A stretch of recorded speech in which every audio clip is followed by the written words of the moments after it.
Current time is now 7:27 p.m. here in Seoul, South Korea. It's time for our Thursday's Meet at Korea. And joining us in the studio is Professor John DeMoya from Seoul National University, who in Game 5 stole a game from us, but it's okay because we stole Game 2. I will only say that the pictures of Jon Stewart sitting courtside with shock on his face are already a meme in Philadelphia. That alone is worth the price of what will probably be the disappointment that's coming up tomorrow. Well, I mean, you just never know what's going to happen, right? It's been a good series, genuinely. It's been fun. It's been very fun. May the best team win. It's always a fun rivalry between New York and Philadelphia. Every May 5th, yes, here in South Korea, we celebrate Children's Day, which also means that it's time to buy presents for my kid. Let's talk about the origins, how the day came about, who is Bang Jeong-hwan, and why is he such an important figure to the origins of Children's Day. Let's talk about Children's Day. We know it's April 5th. Mm-hmm. Others in different parts of the world, Cinco de Mayo is what they call it. What kind of celebrations mark the occasion? Sure. I guess if we're talking now contemporary terms, and we'll see this in a couple of days, we see it every year, is Korean parents taking their children to parks, taking them to amusement parks. Very much a conscious attempt by Korean parents to, well, obviously they love their children anyway, but to mark that even more explicitly. And then, of course, in the contemporary Korean market, lots of venues taking advantage of that by offering special family kinds of deals. And so lots and lots of people taking the day off. And this year, as they try nicely combining the Sunday-Monday combination where people will get off work. And so I'm sure Sunday, Seoul will be packed with people taking their children all over the city. Yeah, I'm not going anywhere. Okay, then you're smart, but it'll be crowded.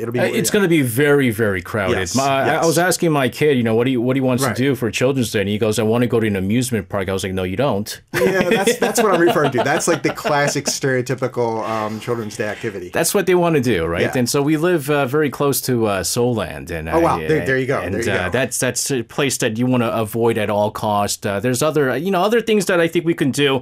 But again, something that even I grew up with, because I grew up briefly here in South Korea before I immigrated to the United States. I remember always kind of like looking forward to Children's Day. But one thing that I never learned because, I only went up to kindergarten in South Korea is how Children's Day came about. And I think a lot of our listeners who now learn more about Korean culture, they know about Children's Day, but they don't know about the history of this. Sure. Let's talk about how this was first celebrated and under what circumstances was this kind of celebrated first. Okay, this is really interesting, and I have to admit this is largely new to myself because I only knew the contemporary manifestations. So Bang Jeong-hwan is born in 1899. In the 1920s, he is a student and with particularly a student of child psychology. So he wants to recognize children as independent, some valorization to them. But this also overlaps with the colonial period. And most of the accounts, and I buy this, when he decides with others to put together this day in around 22 or 23, is that the recognition of the word oren, which he apparently is given credit for coining, and child validation is also overlapping with sort of independence movement activity. We validate children, but we also validate Koreans. Maybe it was an indirect way of saying it. So that the original Children's Day is officially about celebrating children's activities, but it seems to have been understood very much also as pro-Korean, pushing back post-1919 a little bit against the Japanese colonial authorities. Really? Yeah. At least much of one. Again, I think that may have been a safe way of putting political activity in the context of the Children's Day. Because no one is going to look at Children's Day and go, there was some political context. Precisely. You can hide all sorts of stuff in there, whatever message is. But on the outside, it's like, hey, it's for the kids. At least most of the historical interpretations you will read will say that those two things were linked. The children's activity, again, being the official recognized. No, he was a scholar of children's literature, children's psychology, and he wanted to recognize children as, in a way that had not been previously recognized in Korea, as independent actors. They get their own, credit. We should recognize them in a particular kind of way. Right, because, we still do kind of feel that way, that children are under the parents and they're not really independent, right? And until you become an adult, and he clearly wanted to create a space where you could not push back against that, but give them a little more space of their own and a little more of their own recognition. Although I do fear a world where my son is let free. Yes, and I will also say to that, as as a Westerner, I love Korean parents, but having been in places where Korean children crawl over me, I'm like, a little more supervision here. That's just one man's opinion. So I've had Korean children exactly where I've been on a subway car alone with them, and I'm like, oh my god, it's a Caucasian. Yes, and they've discovered me, and I have to be. And then they want to speak English to me. So I do like the basic message of this, and I think it's all the more important. Maybe I'll talk about this in my final thoughts of why this whole idea of the independence of children. Yeah, and apparently the word Orin did not. Again, he's giving credit. I don't know what the vocabulary was previously, but most of the accounts said there was not the same vocabulary officially sort of recognizing children as an independent category, and he was, as a scholar, like, I have to create this category.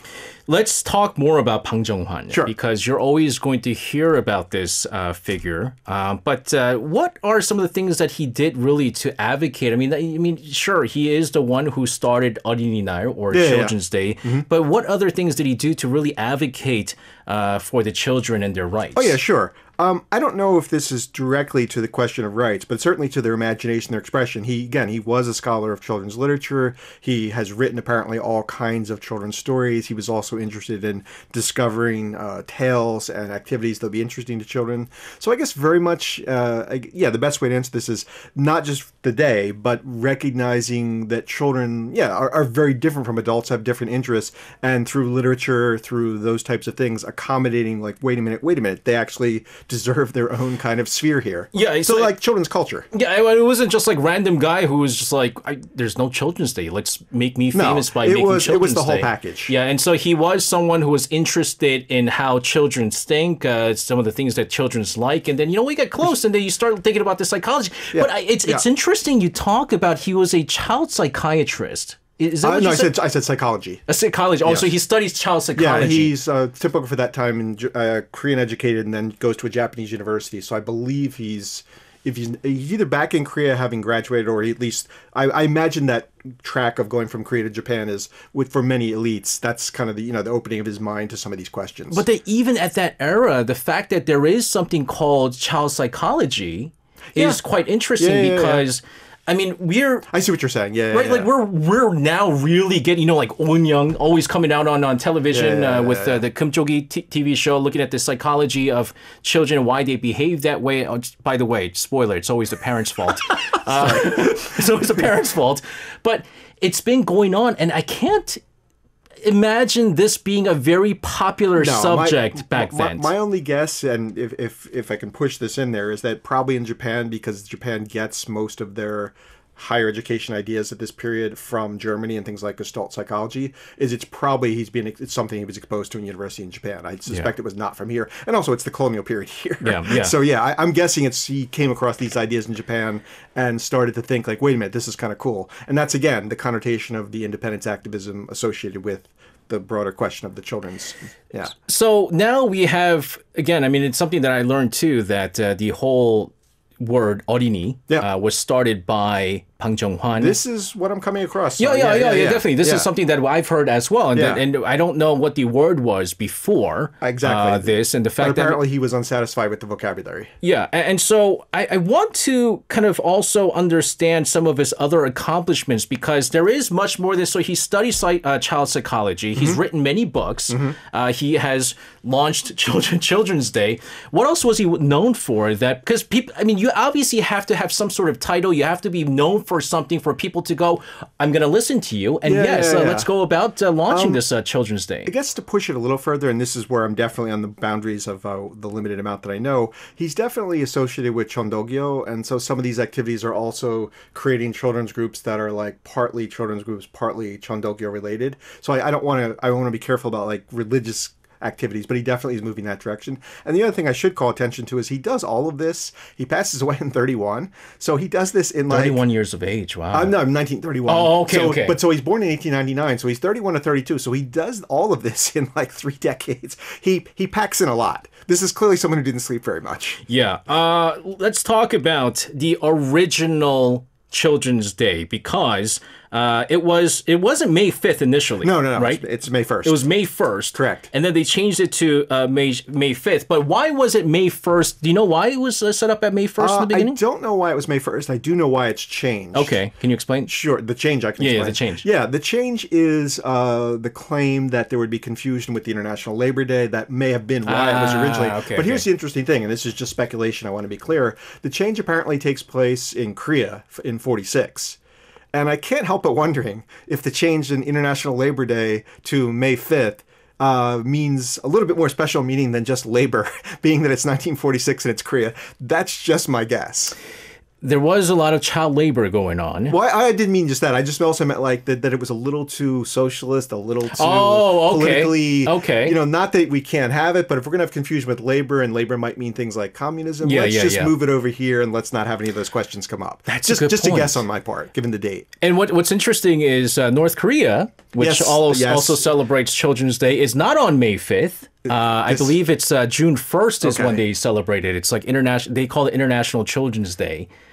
Which completely goes away from the whole... They have a very... And also, if you've ever seen some of their propaganda, they apparently are always talking about how they celebrate the children. They have pictures of what appear to be North Korean amusement parks. So yeah, they have their own whole take on it. So we had the very first, let's say, on the day that they had the first official Children's Day, right? Oh yeah, sure. And I mean, I can't imagine it being the kind of Children's Day we see right now. No. Parents are taking their time to go out. Exactly. Apparently, the account, and it varies because the account varies between 22, which it apparently is when Bang and a few of his friends, and then 23 when he tried to like promulgate it. But yes, it's basically like, it sounds like 8 or 10 people, he and his circle, saying, let's celebrate Children's Day. You guys are individuals. No, and what that probably means, I assume, is he and his circle and maybe their immediate relatives. But yes, it's very small scale, and it also has to be small scale because it apparently does not stir any attention if it's 22 or 23. Yeah, it could have stirred attention from the Japanese authorities, and apparently it doesn't.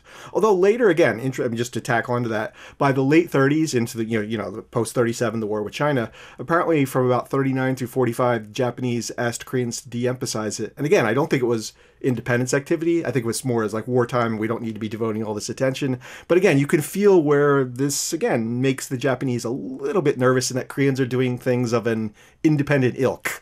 It's Children's Day, Japan. I know, but again, that's what. No, but the meanings have definitely changed over time, as opposed to now very much amusement parks. It definitely originally, certainly in the 20s, has this recognition of children, but Koreans are also acting independently a little bit. I said it's in the background. When did we start kind of seeing the modern day Children's Day? The usual account of that will be that it becomes a Korean national holiday in the early 70s. I've seen the date vary a little bit, but around 1970. And I would imagine that's the Park Chung-hee government recognizing that we're moving forward or modernizing. And I don't know if in 1970 it's quite the way it is today, but certainly that's the more form of parents take your children all out. I had to take a little break from work probably.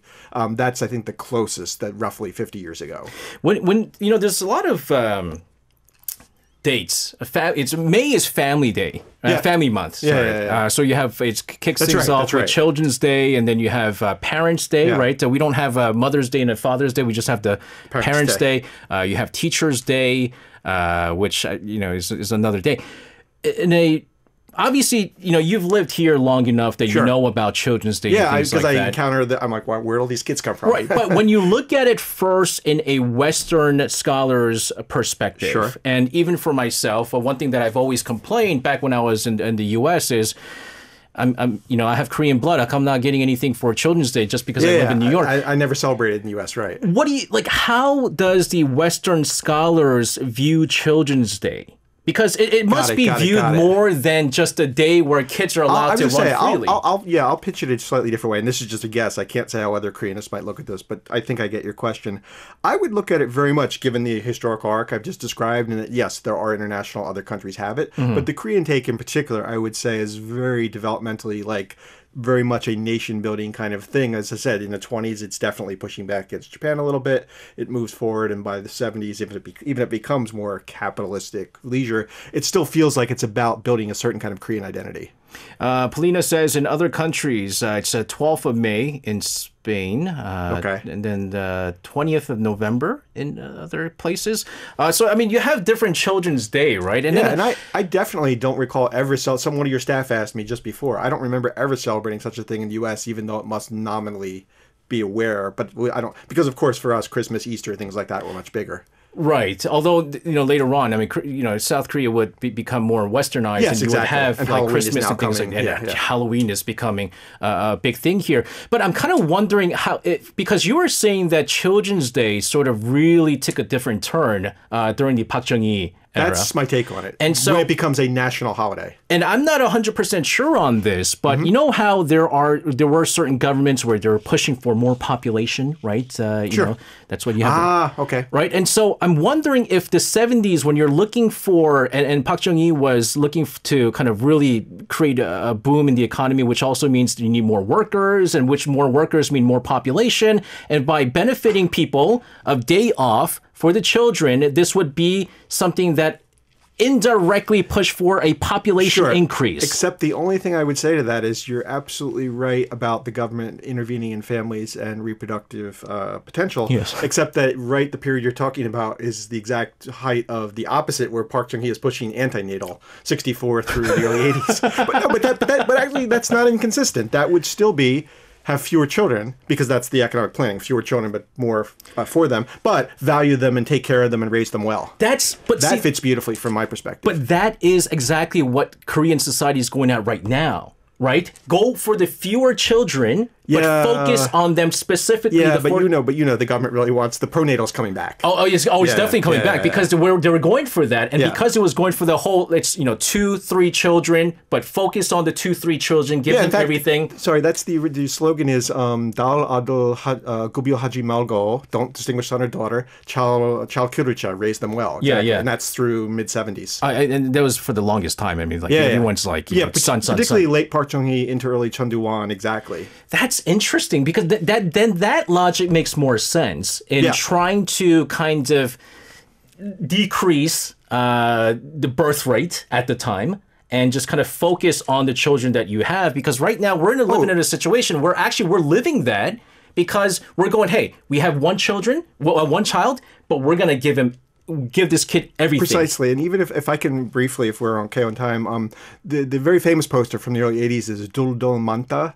Even two is many. So unofficially, have only one. And that's about late 70s, early 80s. Really? They were going through this? Then when they hit, that's the point when the replacement rate hits, and they don't kind of say it publicly. They very quietly in the early 80s start saying, okay, we reached the okay numbers, and then honestly, we've been frozen or decreasing since then. I mean, but they stopped advertising the posters probably in the early to mid 80s, moving towards democratization. I mean, they're probably, if they could, and if it was in a different era, not now. Think about the uproar it would cause if there's posters right now. Go home and make babies, right? When I teach this stuff in class, students who are young Koreans are like, really, they did this? I'm like, absolutely. It was all over the media, radio, everything. This was Korea pre-87. Yeah, and so now we're seeing just a completely different kind of Children's Day. But I like the idea, celebrate that child. I like the idea where it started from, and I liked how everything is going out. But then I almost feel bad. There's always this thing, right? You always feel bad for children of South Korea, because you kind of wonder, are they really going through the same childhood that maybe you and I experienced when we were kids? I do feel that with the wonderful education they received, they're under a lot more pressure, certainly, than what I saw. I don't remember ever thinking about my education and, wow, I have to go to college in the U.S. until late high school. I feel kids here are from junior high, you are preparing now for university. Do you think Children's Day is perceived as this kind of Children's Day was back then? How do we view Children's Day now in the society in 2024?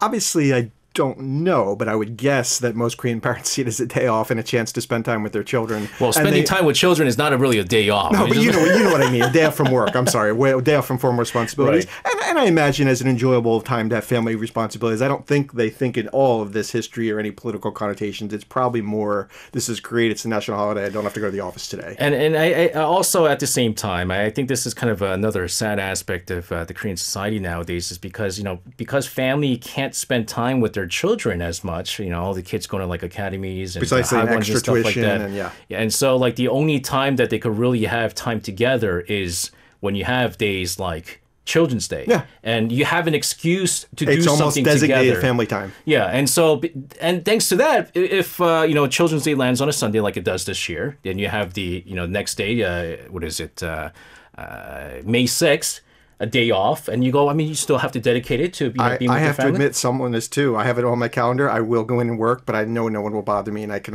probably do a half day. And sorry, SNU, but at least I also know that I have it marked as, because I obviously don't have kids, so I can actually enjoy the day. It's again, I mean, we saw so many different aspects of how we perceive Children's Day, but this is the history of it, and I'm sure there's also a lot of these hidden messages and how it all began. But very interesting how it evolved over the years throughout Korea's history. Professor Demoya, thank you very much for your look into the history of Children's Day, and also Bang Jeong-hwan. I hope you have a fantastic rest of your week, and we'll see you again next Thursday. Yep, thank you, and have a good Children's Day. You can listen to Korea Now with me, SJ Lee, by downloading the Arirang Radio application, or tune in online by visiting www.arirangradio.com. So make sure you tune in Mondays through Fridays, 6 p.m. to 8 p.m. Korea time.